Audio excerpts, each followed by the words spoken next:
সর্বস্তরের মানুষের জন্য কোথাও ভারতে কোথাও পাবেন না 93টা প্রকল্প সাধারণ মানুষের জন্য, সাধারণ বলবো না, সর্বস্তরের মানুষের জন্য।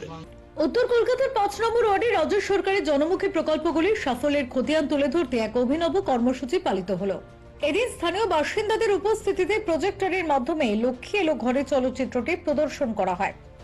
মূলত বিনোদনের মোড়কে সরকারের বিভিন্ন উন্নয়নমূলক কাজ এবং সাধারণ মানুষের জীবনে তার ইতিবাচক প্রভাব ফুটিয়ে তোলাই ছিল এই আয়োজনের উদ্দেশ্য। পাশাপাশি গাওয়া হলো উন্নয়নের পাঁচালী। গানের ছন্দে মুখ্যমন্ত্রী মমতা বন্দ্যোপাধ্যায়ের জনকল্যাণমূলক বার্তা এবং ভবিষ্যৎ পরিকল্পনার কথা সাধারণ মানুষের কাছে পৌঁছে দেওয়া হয়। বিশেষ করে লক্ষ্মীর ভান্ডার, স্বাস্থ্য সাথী ও কন্যাশ্রীর মতো প্রকল্পগুলি কিভাবে ঘরে ঘরে সমৃদ্ধি এনেছে তাই ছায়াছবি ও পাঁচালীর মাধ্যমে স্পষ্টভাবে প্রদর্শিত হয়েছে। এদিন 5 নম্বর ওয়ার্ডের এই কর্মসূচিতে উপস্থিত ছিলেন স্থানীয় বিধায়ক তথা কলকাতার ডেপুটি মেয়র অতীন ঘোষ, 1 নম্বর বড় চেয়ারম্যান তরুণ সাহা সহ অন্যান্য বিশিষ্ট ব্যক্তিবর্গ। বিধায়ক অতীন ঘোষ জানান, সরকারি পরিষেবাগুলির সম্পর্কে মানুষকে আরো সচেতন করতে এবং উন্নয়নের বার্তা দোরগোড়ায় পৌঁছে দিতেই এই প্রয়াস। এই আধুনিক উপস্থাপনা দেখতে স্থানীয় বাসিন্দাদের উৎসাহ ও ভিড় ছিল চোখে পড়ার মতো। বাবা মারা অনেক সময় মনে করিয়ে দেন যে তোমার জন্য আমরা যেটা করছি সেটা আমাদের কিভাবে কষ্ট করে করতে হয়, মনে করিয়ে দেয়। তো এটাও সরকারের দায়িত্ব, সরকার কি কাজ করছে মানুষকে মনে করিয়ে দেয়, এবং মানুষ যখন দেখছেন তারা অনুভব করতে পারছেন যে সত্যিই তো আমরা এটা পাই। তো ফলে এই বা চেতনাটা মানুষের মধ্যে জাগ্রত করা দরকার। সেটাই এই পশ্চিমবঙ্গ সরকারের লক্ষ্মী এলো ঘরে সিনেমার মধ্যে দিয়ে সরকারের যে জনকল্যাণমুখী কর্মসূচি সেটা মানুষের সামনে তুলে ধরা।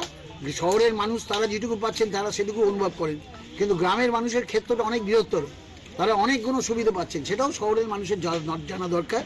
ফলে এই সিনেমাটা বা এই তথ্যচিত্রটা এটা অত্যন্ত সময় উপযোগী।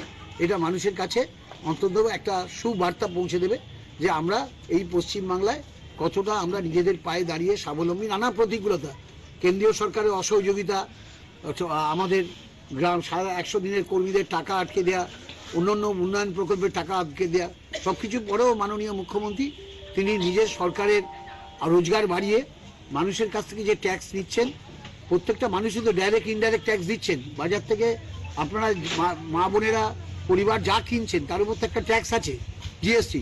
সেই ট্যাক্সের টাকায় সরকার যেটা পাচ্ছে সেটা মানুষের কাছে ফিরিয়ে দিচ্ছে। ফলে এই চলচ্চিত্রটা অত্যন্ত সময় উপযোগী। তরুণ শাহ আছেন, আগে ইনি অ্যারেঞ্জমেন্ট করেছেন, এখানে এত মানুষ এসছেন। প্রথমে যেটা বলি যে এটা প্রত্যেকের মনের কথা, যেভাবে আমাদের মাননীয় মুখ্যমন্ত্রী মমতা বন্দ্যোপাধ্যায় উপলব্ধি করেছেন সর্বস্তরের মানুষের জন্য, কোথাও ভারতে কোথাও পাবেন না 93টা প্রকল্প সাধারণ মানুষের জন্য, সাধারণ বলবো না, সর্বস্তরের মানুষের জন্য। সেই কর্মসূচি তার ফলশ্রুতি দেখুন, আমার এই অঞ্চলে এটা সম্পূর্ণ গোষ্ঠী অধ্যুষিত জায়গা, সেখানে এত মানুষ ধৈর্য ধরে দেখেছেন। তার মানে তারা জানেন যে বাস্তবটা কি, আমাদের নেত্রী মমতা বন্দ্যোপাধ্যায় কিভাবে আমাদের পাশে আছে। আমাদের বিধায়ক এসছেন, তিনিও উজ্জীবিত হয়ে এসছেন যে কি সুন্দর একটা অনুষ্ঠান হচ্ছে, যেখানে এত মানুষ স্পেন বাউন্ড হয়ে শুনছে। সম্পূর্ণ এটা আমাদের কাছে সবচেয়ে বড় প্রাপ্তি।